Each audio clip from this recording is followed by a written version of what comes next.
Bible. The Bible is not primarily a manual on acceptable behavior. The Bible is a love story.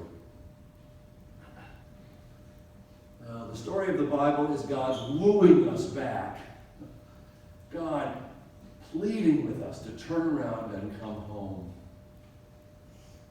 As the great Old Testament scholar Walter Brueggemann puts it, the arc of the biblical story is unambiguously bent toward inclusion. The message of the Bible finally is that everybody's in. It's hard to believe because nothing like that happens in this world. But from a God's eye point of view, everyone is in. You can quote the Bishop of Chicago today when you go out from this place. I'm going to tell you something we have to get over. God doesn't send anyone to hell. We made that up. I am, however, perfectly prepared to believe that some people will go there all by themselves.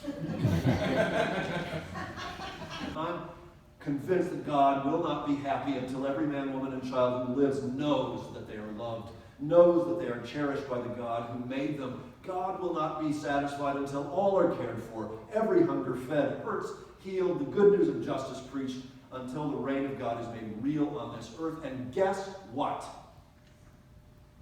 Here's the message for All Saints Day.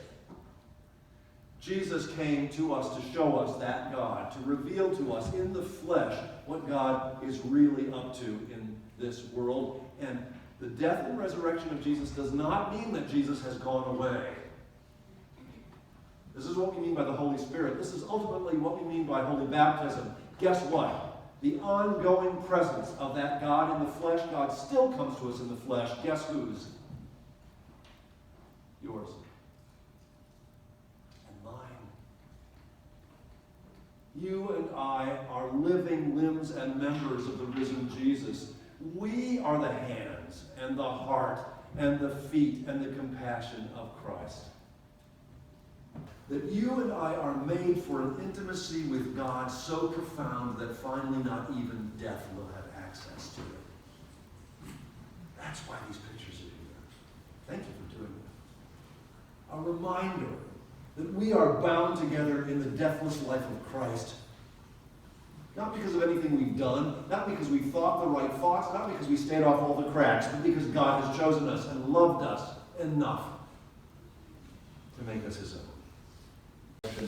And God is still at work in us to bind up every wound, to wipe away every tear finally, to confront every injustice, to comfort and love and feed and cherish every person who lives. So this morning I'm going to ask all of us to renew the promises we've made at baptism, to live as though we believed all of that to be true. To act in this world in such a way that the love and deathless life of God might be experienced even in the face of pain and suffering and the worst we can do. I'm going to ask you if you will, and I expect to hear the answer